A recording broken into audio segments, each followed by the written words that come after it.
Rich Dad, Poor Dad, written by Robert Kiyosaki. Chapter 6, Work to Learn, Don't Work for Money. Job security meant everything to my educated dad. Learning meant everything to my rich dad. A few years ago, I granted an interview with a newspaper in Singapore. The young female reporter was on time, and the interview got underway immediately. We sat in the lobby of a luxurious hotel, sipping coffee and discussing the purpose of my visit to Singapore.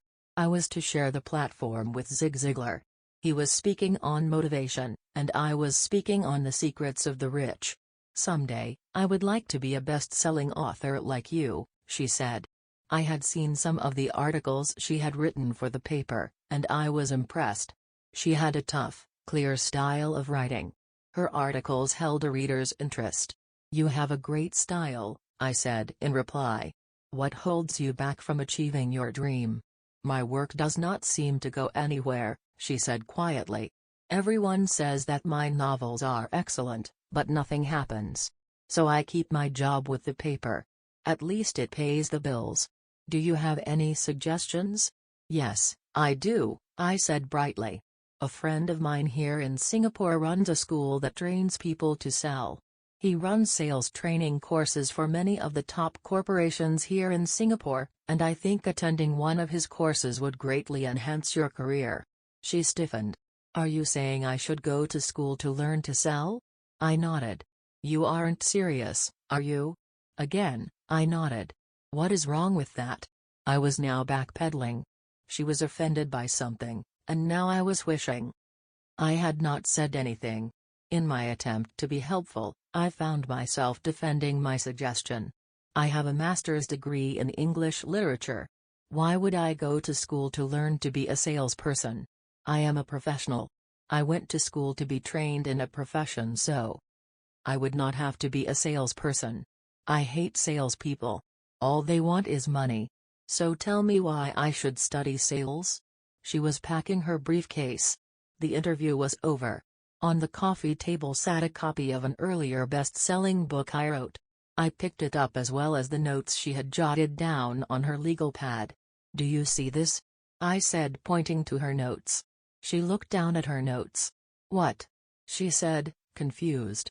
Again, I pointed deliberately to her notes. On her pad, she had written, "Robert Kiyosaki, best-selling author." "It says best-selling author, not best-writing author," I said quietly. Her eyes widened. "I am a terrible writer," I said. "You are a great writer. I went to sales school. You have a master's degree. Put them together and you get a best-selling author and a best-writing author." Anger flared from her eyes. "I'll never stoop so low as to learn how to sell. People like you have no business writing. I am a professionally trained writer and you are a salesman. It is not fair," she fumed. She put the rest of her notes away and hurried out through the large glass doors into the humid Singapore morning. At least she gave me a fair and favorable write-up the next morning. The world is filled with smart, talented, educated, and gifted people. We meet them every day. They are all around us. A few days ago, my car was not running well. I pulled into a garage, and the young mechanic had it fixed in just a few minutes. He knew what was wrong by simply listening to the engine. I was amazed. I am constantly shocked at how little talented people earn.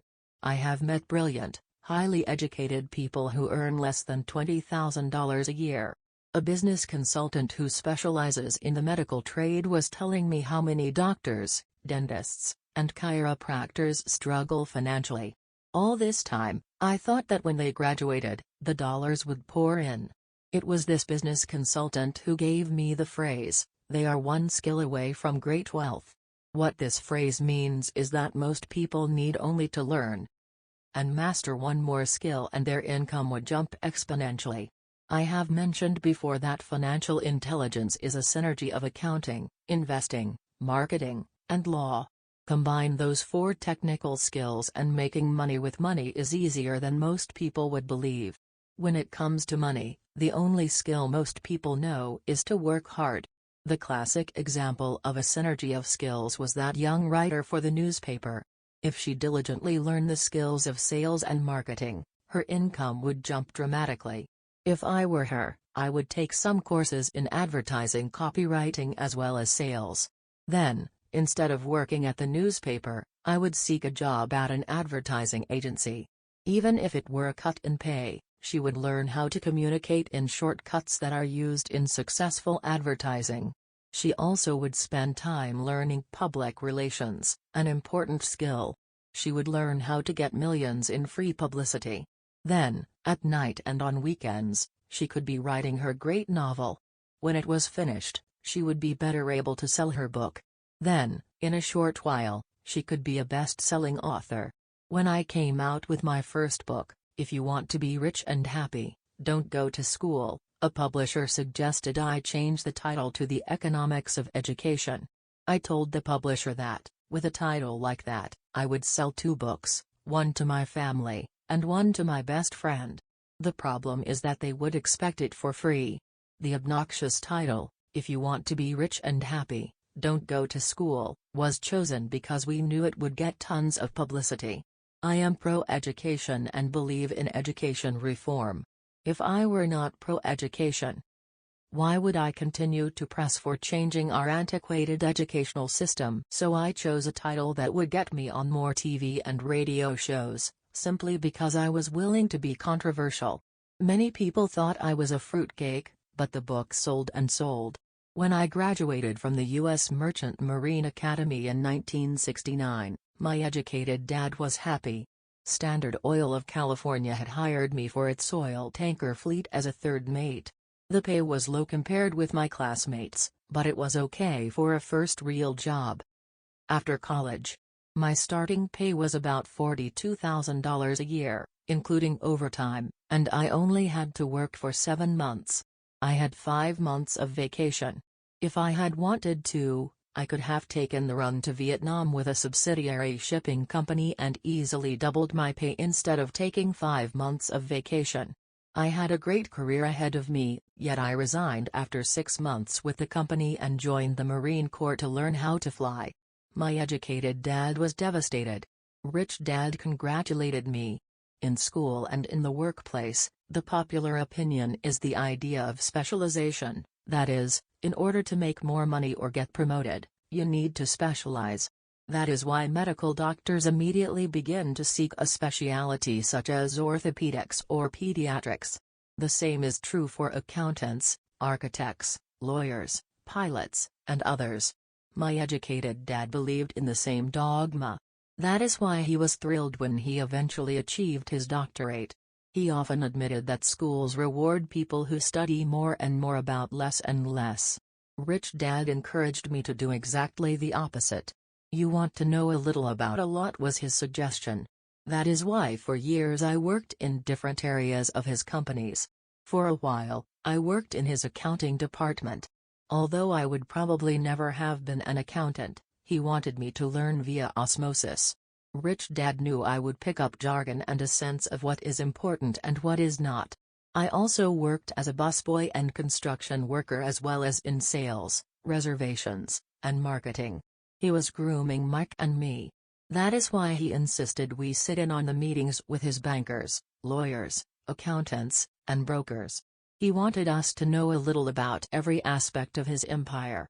When I quit my high-paying job with Standard Oil, my educated dad had a heart-to-heart talk with me.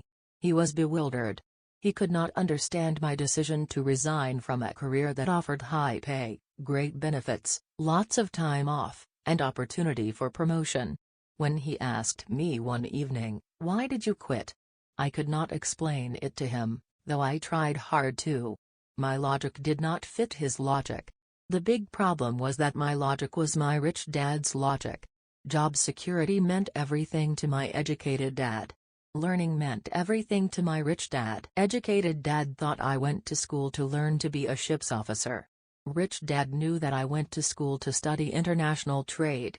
So as a student, I made cargo runs, navigating large freighters, oil tankers, and passenger ships to the Far East and the South Pacific. Rich Dad emphasized that I should stay in the Pacific instead of taking ships to Europe because he knew that the emerging nations were in Asia, not Europe. While most of my classmates, including Mike, were partying at their fraternity houses. I was studying trade, people, business styles, and cultures in Japan, Taiwan, Thailand, Singapore, Hong Kong, Vietnam, Korea, Tahiti, Samoa, and the Philippines. I was partying also, but it was not in any frat house. I grew up rapidly. Educated dad just could not understand why I decided to quit and join the Marine Corps. I told him I wanted to learn to fly, but really I wanted to learn to lead troops. Rich Dad explained to me that the hardest part of running a company is managing people. He had spent 3 years in the Army. My educated dad was draft exempt. Rich Dad valued learning to lead men into dangerous situations. Leadership is what you need to learn next, he said. If you're not a good leader, you'll get shot in the back, just like they do in business. Returning from Vietnam in 1973, I resigned my commission, even though I loved flying. I found a job with Xerox Corporation. I joined it for one reason, and it was not for the benefits. I was a shy person, and the thought of selling was the most frightening subject in the world. Xerox has one of the best sales training programs in America. Rich Dad was proud of me. My educated dad was ashamed. Being an intellectual, he thought that salespeople were below him.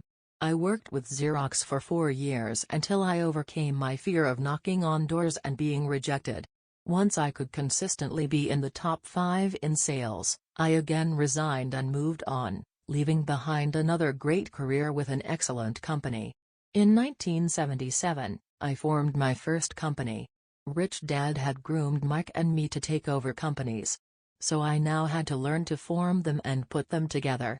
My first product, the nylon and Velcro wallet, was manufactured in the Far East and shipped to a warehouse in New York, near where I had gone to school. My formal education was complete, and it was time to test my wings. If I failed, I would go broke. Rich Dad thought it best to go broke before 30. You still have time to recover, was his advice. On the eve of my 30th birthday, my first shipment left Korea for New York. Today, I still do business internationally. And as my rich dad encouraged me to do, I keep seeking the emerging nations. Today my investment company invests in South American countries and Asian countries, as well as in Norway and Russia. There is an old cliché that goes, "Job is an acronym for just over broke." Unfortunately, I would say that applies to millions of people. Because school does not think financial intelligence is an intelligence, most workers live within their means. They work and they pay the bills. There is another horrible management theory that goes, workers work hard enough to not be fired, and owners pay just enough so that workers won't quit. And if you look at the pay scales of most companies, again I would say there is a degree of truth to that statement. The net result is that most workers never get ahead. They do what they've been taught to do, get a secure job. Most workers focus on working for pay and benefits that reward them in the short term, but are often disastrous in the long run. Instead, I recommend to young people to seek work for what they will learn, more than what they will earn. Look down the road at what skills they want to acquire before choosing a specific profession and before getting trapped in the rat race. Once people are trapped in the lifelong process of bill paying, they become like those little hamsters running around in those metal wheels. Their little furry legs are spinning furiously, the wheel is turning furiously, but come tomorrow morning, they'll still be in the same cage. Great job. In the movie Jerry Maguire starring Tom Cruise, there are many great one-liners. Probably the most memorable is, "Show me the money." But there is one line I thought most truthful. It comes from the scene where Tom Cruise is leaving the firm. He has just been fired, and he is asking the entire company, "Who wants to come with me?" And the whole place is silent and frozen. Only one woman speaks up and says, "I'd like to, but I'm due for a promotion in 3 months."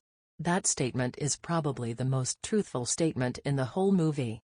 It is the type of statement that people use to keep themselves busy, working away to pay bills. I know my educated dad looked forward to his pay raise every year, and every year he was disappointed. So he would go back to school to earn more qualifications so he could get another raise. Then, once again, there would be another disappointment. The question I often ask people is, where's this daily activity taking you? Just like the little hamster, I wonder if people look at where their hard work is taking them. What does the future hold? In his book The Retirement Myth, Craig S. Carpel writes, I visited the headquarters of a major national pension consulting firm and met with a managing director who specializes in designing lush retirement plans for top management. When I asked her what people who don't have corner offices will be able to expect in the way of pension income, she said with a confident smile, the silver bullet. What, I asked, is the silver bullet? She shrugged and said, if baby boomers discover they don't have enough money to live on when they're older, they can always blow their brains out. Carpel goes on to explain the difference between the old defined benefit retirement plans and the new 401k plans that are riskier. It is not a pretty picture for most people working today. And that is just for retirement. Add medical fees and long-term nursing home care and the picture is frightening. Already, many hospitals in countries with socialized medicine need to make tough decisions such as, who will live, and who will die. They make those decisions purely on how much money they have and how old the patients are. If the patient is old, they often will give the medical care to someone younger. The older poor patient gets put to the back of the line. Just as the rich can afford better education, the rich will be able to keep themselves alive, while those who have little wealth will die. So I wonder, are workers looking into the future or just until their next paycheck, never questioning where they are headed? When I speak to adults who want to earn more money, I always recommend the same thing. I suggest taking a long view of their life. Instead of simply working for the money and security, which I admit are important, I suggest they take a second job that will teach them a second skill. Often I recommend joining a network marketing company, also called multi-level marketing, if they want to learn sales skills. Some of these companies have excellent training programs that help people get over their fear of failure and rejection, which are the main reasons people are unsuccessful. Education is more valuable than money, in the long run. When I offer this suggestion, I often hear in response, oh, that is too much hassle, or I only want to do what I am interested in. If they say, it's too much of a hassle, I ask, so you would rather work all your life giving 50% of what you earn to the government? If they tell me, I only do what I am interested in, I say, I'm not interested in going to the gym, but I go because I want to feel better and live longer. Unfortunately, there is some truth to the old statement, you can't teach an old dog new tricks. Unless a person is used to changing, it's hard to change. But for those of you who might be on the fence when it comes to the idea of working to learn something new, I offer this word of encouragement. Life is much like going to the gym. The most painful part is deciding to go. Once you get past that, it's easy. There have been many days I have dreaded going to the gym, but once I am there and in motion, it is a pleasure. After the workout is over, I am always glad I talked myself into going. If you are unwilling to work to learn something new and instead insist on becoming highly specialized within your field, make sure the company you work for is unionized. Labor unions are designed to protect specialists. My educated dad, after falling from grace with the governor, became the head of the teachers' union in Hawaii. He told me that it was the hardest job he ever held.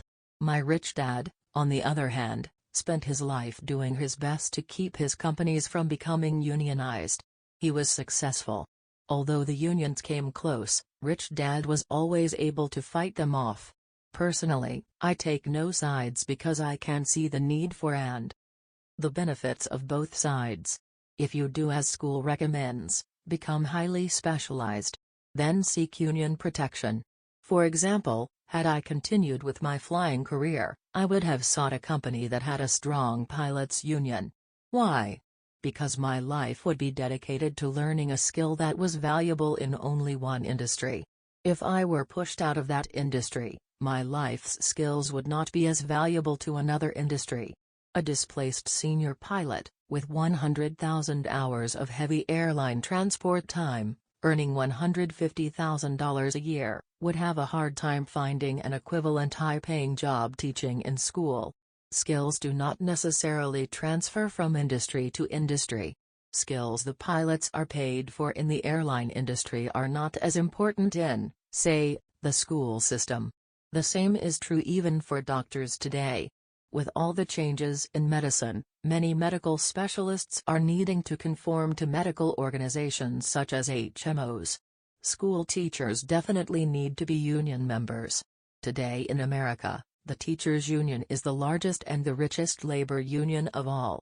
The NEA, the National Education Association, has tremendous political clout.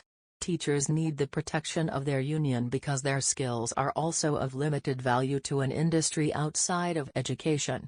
So the rule of thumb is, highly specialized, then unionize. It's the smart thing to do.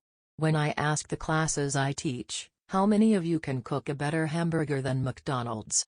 Almost all the students raise their hands. I then ask, so if most of you can cook a better hamburger, how come McDonald's makes more money than you? The answer is obvious: McDonald's is excellent at business systems. The reason so many talented people are poor is because they focus on building a better hamburger and know little to nothing about business systems. A friend of mine in Hawaii is a great artist. He makes a sizable amount of money. One day his mother's attorney called to tell him that she had left him $35,000. That is what was left of her estate after the attorney and the government took their shares. Immediately, he saw an opportunity to increase his business by using some of this money to advertise. 2 months later, his first 4-color, full-page ad appeared in an expensive magazine that targeted the very rich. The ad ran for 3 months. He received no replies from the ad, and all of his inheritance is now gone. He now wants to sue the magazine for misrepresentation. This is a common case of someone who can build a beautiful hamburger but knows little about business. When I asked him what he learned, his only reply was, "Advertising salespeople are crooks." I then asked him if he would be willing to take a course in sales and a course in direct marketing. His reply, "I don't have the time, and I don't want to waste my money." The world is filled with talented poor people. All too often, they're poor or struggle financially or earn less than they are capable of, not because of what they know, but because of what they do not know. They focus on perfecting their skills at building a better hamburger rather than the skills of selling and delivering the hamburger. Maybe McDonald's does this not make the best hamburger, but they are the best at selling and delivering a basic average burger. Poor Dad wanted me to specialize. That was his view on how to be paid more. Even after being told by the governor of Hawaii that he could no longer work in state government, my educated dad continued to encourage me to get specialized. Educated Dad then took up the cause of the teachers' union, campaigning for further protection and benefits for these highly skilled and educated professionals. We argued often, but I know he never agreed that overspecialization is what caused the need for union protection. He never understood that the more specialized you become, the more you are trapped and dependent on that specialty. Rich Dad advised that Mike and I groom ourselves. Many corporations do the same thing. They find a young bright student just out of business school and begin grooming that person to someday take over the company. So these bright young employees do not specialize in one department. They are moved from department to learn all the aspects of business systems. The rich often groom their children or the children of others. By doing so, their children gain an overall knowledge of the operations of the business and how the various departments interrelate. For the World War II generation, it was considered bad to skip from company to company. Today, it is considered smart. Since people will skip from company to company rather than seek greater specialization in skills, why not seek to learn more than to earn? In the short term, it may earn you less, but it will pay dividends in the long term. The main management skills needed for success are: 1. Management of cash flow. 2. Management of systems. 3. Management of people. The most important specialized skills are sales and marketing. The ability to sell, to communicate to another human being, be it a customer, employee, boss, spouse, or child, is the base skill of personal success. Communication skills such as writing, speaking, and negotiating are crucial to a life of success. These are skills I work on constantly, attending courses or buying educational resources to expand my knowledge. As I have mentioned, my educated dad worked harder and harder the more competent he became. He also became more trapped the more specialized he got. Although his salary went up, his choices diminished. Soon after he was locked out of government work. He found out how vulnerable he really was professionally. It is like professional athletes who suddenly are injured or are too old to play. Their once high-paying position is gone, and they have limited skills to fall back on. I think that is why my educated dad sided so much with the unions after that. He realized how much a union would have benefited him. Rich Dad encouraged Mike and me to know a little about a lot. He encouraged us to work with people smarter than we were and to bring smart people together to work as a team. Today it would be called the synergy of professional specialities. Today, I meet ex-school teachers earning hundreds of thousands of dollars a year. They earn that much because they have specialized skills in their field as well as other skills. They can teach, as well as sell and market. I know of no other skills to be more important than selling and marketing.